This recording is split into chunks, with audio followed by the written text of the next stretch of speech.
Los rudimentos del muestreo estadístico se pueden rastrear hasta finales del siglo XVII en la extraña afición de un vendedor de botones y agujas inglés llamado John Round. Él mismo describió su pasatiempo como el placer de deducir cosas curiosas e inesperadas de las tablas de mortalidad de Londres. Las tablas de mortalidad de Londres eran precisamente eso, una lista que desde 1603 se publicaba semanalmente en la capital inglesa, en donde se informaba el número de muertes que ocurrían en la ciudad y el número de niños bautizados. Las tablas eran solamente una pequeña muestra del total de muertes y nacimientos de Inglaterra, pero Ground se las ingenió para encontrar resultados generales.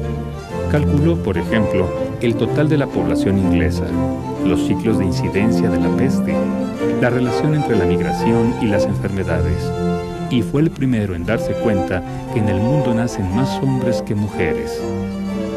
Para estimar, por ejemplo, la población de la ciudad de Londres, partió del número de bautismos reportado en las tablas para calcular el número de nacimientos.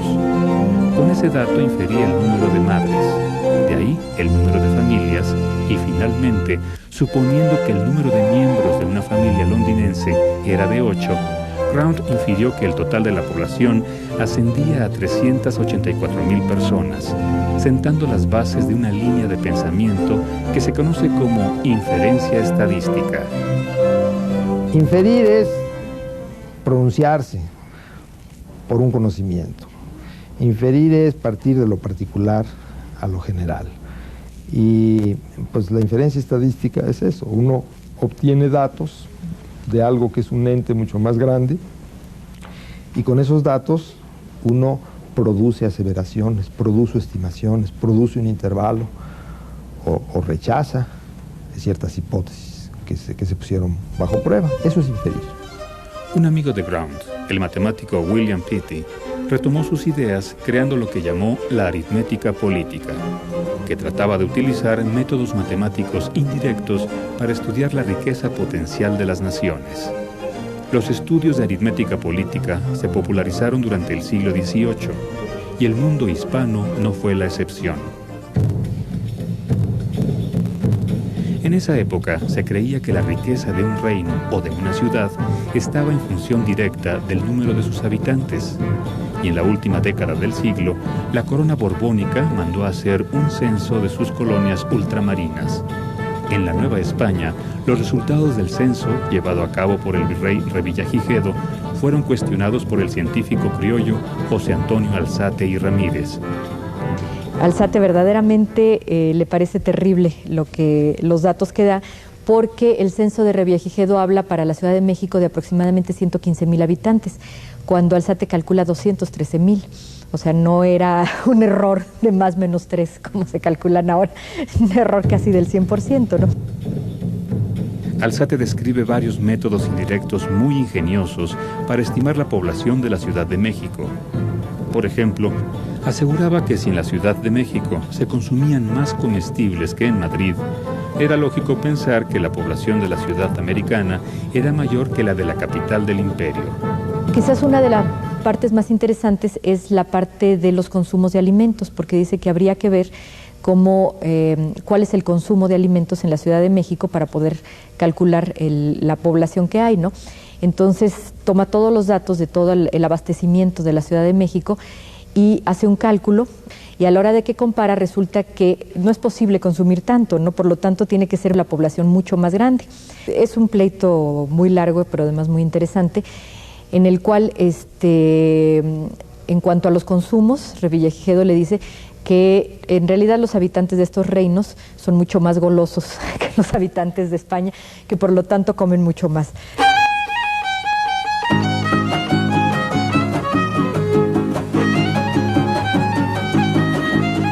¿Quién tenía razón? Era imposible saberlo, porque no existían métodos para evaluar la validez de las hipótesis. No era posible saber qué tanto comían realmente los mexicanos. Unos mucho y otros poco, pero ¿cómo poder llevar eso a números para compararlo con los españoles? En el siglo XIX, los científicos encontraron la solución. Descubrieron la manera de describir la variabilidad numéricamente y cambiaron para siempre la forma en la que estudiamos a la naturaleza.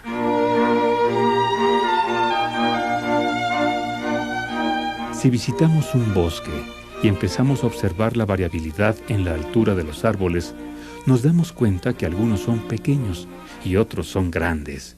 Pero como son muchos y están revueltos, es difícil sacar más conclusiones al respecto.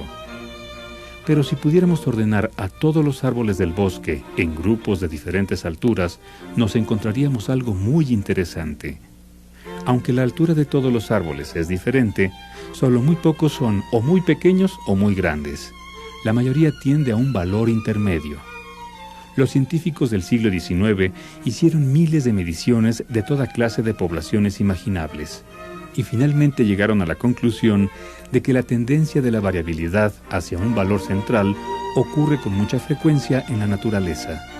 Este valor central se llama la media de una población y en algunos casos equivale a una cantidad conocida desde el tiempo de Pitágoras que usamos cuando pretendemos dar la idea de lo que es típico, el promedio. No existen dos hojas iguales, pero podemos pensar que todas se parecen a una hoja típica, que ni es muy chica ni muy grande, ni muy puntiaguda ni muy redonda. Podemos hablar entonces del tamaño promedio o de la forma promedio de una hoja, y de esa manera acotar la variabilidad de las hojas alrededor de un valor central. Esto nos permite comparar dos poblaciones diferentes matemáticamente, y de hecho muchos de los estudios de muestreo que hacen los gobiernos tienen como finalidad encontrar el promedio de algunas características de la población, para poder hacer comparaciones entre países. Generalmente estamos estudiando promedios, por ejemplo, la edad promedio, el número promedio de habitantes en una vivienda, el número promedio de hijos en una mujer. Yo recuerdo que en 1976, que se hacen las primeras encuestas, estábamos hablando de un promedio más o menos de 7 hijos y ahora estamos hablando de un promedio de 2.3. Entonces, pues estas estadísticas nos permiten conocer los alcances y los retos que nos quedan por hacer en términos, si estamos hablando de población, pues para la población, ¿no? Pero hay que tener cuidado, porque por sí solo el promedio puede ser una cantidad muy engañosa. Por ejemplo, en países como México, el promedio de ingreso puede hacernos pensar que el ciudadano típico es más rico de lo que realmente es, porque hay muchos que ganan poco y pocos que ganan mucho. Y si, por ejemplo, los ricos se hicieran más ricos, el promedio se elevaría a pesar de que la mayoría continuaría igual. Para evitar este tipo de errores, los estadísticos han inventado otras cantidades para expresar la tendencia de la variabilidad hacia un valor central. La mediana, que consiste en tomar exactamente el dato que corta la población en dos partes iguales. Y la moda, que mide el valor más frecuente. Para que se entienda, en términos estadísticos, en México la moda es ser pobre.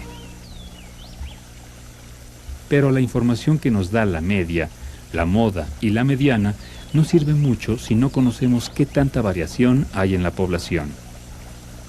Y es que si reflexionamos un poco, nos daremos cuenta que la variabilidad es más fundamental que el valor medio. Lo que existe en la naturaleza es la variabilidad. El promedio es solo un número. Por ejemplo, la temperatura media en la selva lacandona es la misma que en el desierto de Baja California. Pero mientras que llevar un abrigo a la selva es un poco absurdo, en el desierto nos puede salvar la vida, porque en la selva la temperatura no varía mucho durante el día, mientras que en el desierto hace mucho calor de día, pero mucho frío de noche. Los científicos del siglo XIX descubrieron que esta variabilidad se puede describir con un valor numérico, sumando la diferencia entre cada elemento de la población y el valor central. Para principios del siglo XX ya se habían propuesto varias formas de hacerlo. La más popular fue bautizada por el matemático Karl Pearson con el nombre de desviación estándar. Cuando todos los individuos de una población son muy parecidos, su desviación estándar es un número pequeño. y cuando son muy diferentes entre sí, su desviación estándar es un número grande. Al convertir la variabilidad en un par de números, la media y la desviación estándar, las técnicas indirectas de la aritmética política se transformaron en la poderosa ciencia de la estadística.